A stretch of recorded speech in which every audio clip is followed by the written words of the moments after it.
Our incredible featured guest tonight is Willie Ito. He was born in San Francisco to a Japanese immigrant parents, and they were incarcerated during World War II, during the Japanese internment incarcerations. But when he grew up, after facing all that, he became an animator in Disney in 1954, and has been the animator for some incredible movies like Lady and the Tramp, and What's Opera Doc, One Froggy Evening, and very, very many more.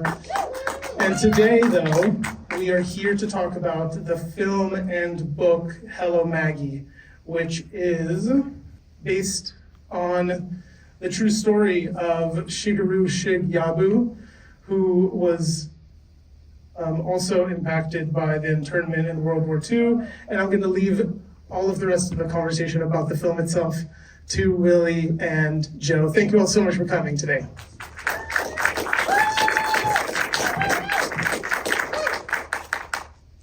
Are we done? Can we go now? Well, first of all, I'm very happy to be here in Santa Cruz and to the standing room only crowd. So stand, everyone. No, so I'll let Joe kind of take over monitoring, and I'm sure he's going to be asking me a lot of very good questions. Well, we don't have enough time to cover everything. Thank you. Thank you all for being here. The great joy, one of the great joys of my chosen profession. When I started selling comics, I had no idea where it was going to take me. 39 years ago, when Dottie and I got married, the theme for our wedding was the spaghetti eating scene in Lady and the Tramp. It was on our napkins, it was on our invitations. We had no idea who this guy was. And through other friends in animation that I've made, we had a dinner in San Diego at the convention every Saturday. At the end of the convention, Willie came to one of those dinners. It just so happened that that's when I found out that he drew Lady in that iconic scene. And absolutely, it was his first job. We'll talk more about that. But I had a CD of music, and the title song was Bellanotte. So I gave him one. And 2 weeks later, I get this thing in the mail. It was a thank you, and it was a drawing of Lady and the Tramp. And instead of Tony playing the accordion, it was me. And I have that at home. And ever since, we've been like that, like brothers. And I could talk for hours, let Willie tell you many stories, but we're here tonight for a special reason. So, Willie, let's start with your parents. Your dad your dad was born where? My dad was born in Hilo, Hawaii, around the turn of the century. And that's when a lot of the Japanese immigrants went to Hawaii to seek a new life. And but it turned out that working in the plantations was not exactly what my grandparents had pictured. So they decided to go back to Hiroshima, and my father went along, and he went to school in Hiroshima, finally finished schooling, and then came back to the mainland and settled in Oakland, California. And being a musician, he led the YBA, the Young Buddhist Association Orchestra, and basically that was his trade, a musician. He played the saxophone? Saxophone and clarinet, and led the orchestra. And, it was rather glamorous being in show business. But then when he decided to woo my mother to be, he decided, to be a musician traveling around is not the best thing. So he opened up a little ice cream parlor in the heart of San Francisco's Japantown, where the Kabuki Hotel stands today. And then, of course, the inevitable thing happened. So you were 7 years old when your aunt and uncle decided to bring you where? Yeah, it was, I was 8 years old. 8 It years was a Sunday.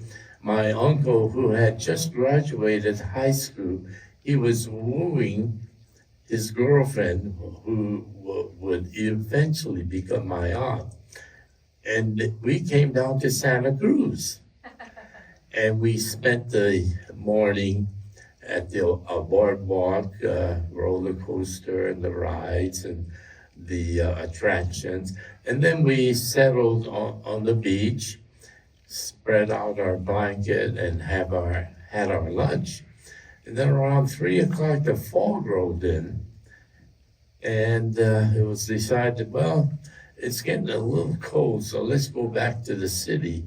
And as we approached the city limits of San Francisco, there were armed sentries stopping a lot of the cars, checking their IDs, and if they belonged in San Francisco, they were flagged to go in. But in retrospect, they were only stopping cars with Asians in the car.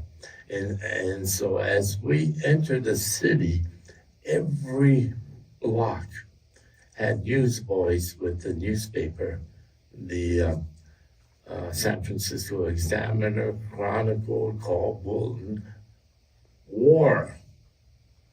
And I never heard that word war before. And I asked my uncle, what does war mean? And of course, I soon found out. That was the day they dropped the bombs in Hawaii. That was December 7th, 1941. And you were on the beach in Santa Cruz. And we were on the beach in Santa Cruz, and never had any idea. Of course, I don't think my uncle had his portable radio with him. And so when we got home, my mother was having a fit because there was no way she could contact my uncle and vice versa. That was the days before cell phones. You know? Yeah. So now you came back and your family was sent first to Tanforan, which had been a horse race facility. Yeah. When President Roosevelt signed the Order 9066, Right. Incarcerating all Japanese and Japanese Americans, 120,000 of us from Seattle to San Diego, to be sent inland because they saw us as a threat, that we could be spies, saboteurs, or whatever. So let's get them away from the West Coast and move them into desert areas. So you started at Tanforan and then your family was transferred to Topaz. Yeah. What was- Tanforan was our relocation center Mhm. while the camps were still being built Right. in the middle of the western states. Now, meanwhile, Arizona, Colorado, Shig Utah. was your friend. Shig was my friend after we came back to San Francisco, and we, a bunch of wayward boys just coming out of incarceration, and But he wasn't at your Topaz, he was at no, Mountain, he went to Heart Mountain Heart Mountain. in Wyoming, and we were all over the place, So you met him when you both came back to the city after Came back being to the city, incarcerated. yeah, and then we became friends. Okay. And then we joined our local Boy Scouts, Chupto, Drum and Beagle Corps, and basketball club. And then as we got older and got interested in girls, we formed a social club. Oh, okay. So now your dad was a saxophone player, and before he married your mother, the band was offered a chance to go where and tour. Yeah, there was 5 in the group, in the orchestra, that used to jam separately from the orchestra, playing American jazz. And so the word got out in Japan that there's a group of Japanese Americans, Niseis, second generation, that was playing American jazz, and Japan thought, oh, how interesting to invite them to go on tour. And so they were invited to go. And so my father, of course, approached my mother to be the chance to go to Japan. And she said, well, it's either me or you go to Japan. And so my father made the choice. And he stayed. He stayed. The other guys went over. The rest of the four went to Japan, and then things started to happen. I guess Japan invaded Manchuria, and things started getting pretty hot. And then passports were revoked, and so the four that went to Japan was stuck there. They couldn't come back. And so my father kind of went, phew. And so the rest of us. And then, of course, he had to go to camp. And so it was like, oh, well, it's... So while you were interned, your father learned to be a barber. Yeah, because the business he had in Japantown was a soda fountain. It was called Willie's Sweet Shop. And so he figured, we got to have at least some kind of a business to sustain a good married life, But in camp, he learned the trade of barbering and excelled at it, So he left camp first on his own and came back to San Francisco and went to barber college and got a certificate. And then when he was established, then he had us leave camp and come back to San Francisco. So now let's move to the book. There's a lot more history here, but so you're back in the city. You eventually go to school. Your talent gets you a job at Disney. When did you and Shig reconnect to do Hello, Maggie? Well, it was after we came back from camp, and of course we were of high school age, and Shig and I became fast friends. And he was a voracious basketball player, and I was a desk jockey. Sat there, just drew, and Shig was out there doing sports and all that. So we were totally different, but we sort of merged when we were in the Boy Scouts, and that was our... So he wrote the story first, Yes. and he called you and said, I want you to illustrate this? Yeah, in 1999, after 50 years working in the animation business, it was time for me to retire, and so I did retire. Then he contacted me and says, hey, would you be interested in illustrating a children's book he wrote? And I said, oh, Shig, after 50 years of sitting there drawing, I'm tired. I'm going to take all my pencils and whatever and make a little bonfire and forget about it.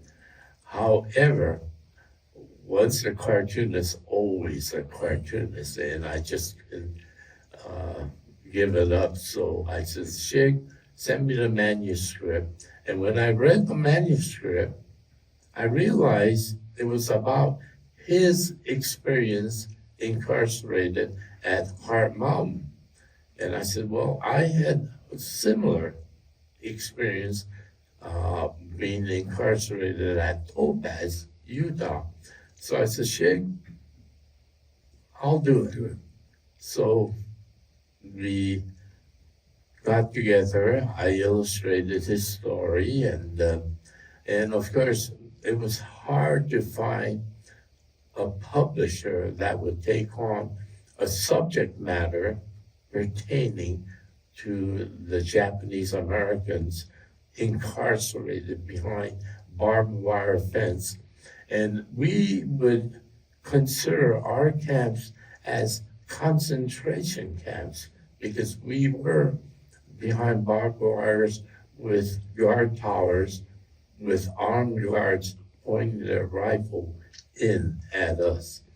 And so I took on the task of illustrating it. And because it was kind of hard to find a publisher, we self-published it and printed up a few, about 300 copies and made our way up and down the coast to all the Japanese community, like the San Jose Buddhist Church and Watsonville. And So now we could do this forever, but how did the book become the film we're about to see? okay, I have a good mentor in Florence, Italy, and he was a voracious collector of our work at Hanna-Barbera. So he invited us to his school, and I saw my drawings all framed on the walls. And then while we were visiting in his office, I saw a copy of Hello, Maggie on the shelf. And so kiddingly, I says, hey, why don't you take Hello, Maggie and have your animation advanced students animate it as a class project? And we kind of laughed about it. But a few years later, he called and says, we're gonna do it. And so Hello, Maggie was made. How'd you get the financing to do this? I started out doing GoFundMe. And I figured if the results of GoFundMe is as going along as it was, I'll never get this film done.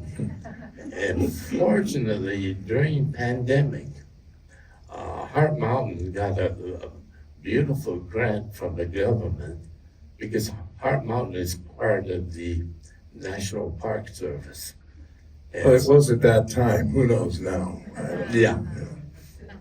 So fortunately, I got the financing and we went to work, and what you will see tonight is our efforts. So Willie will be at Atlantis Fantasy World tomorrow from 1 to 4 to sign this book for each of you when you come in. And well, I will close with this before we see the film. You were one of the 80,000 remaining survivors who received a government check for $20,000 back in 1988. And what's the first thing you did with the money? I went out and bought a couple of Tootsie Rolls. And? Oh, well, I went to Sherman and Clay, which is a big music store in San Francisco. Yeah. And I bought a Martin ukulele at $45. And my most recent estimate for my ukulele was over $500. So you get 20 grand and what do? You get 2 Tootsie Rolls and he needs to be in Santa Cruz. Well, thank you, my dear friend. Oh, thank you, sir. And we're looking so forward to this. Thank you, you guys.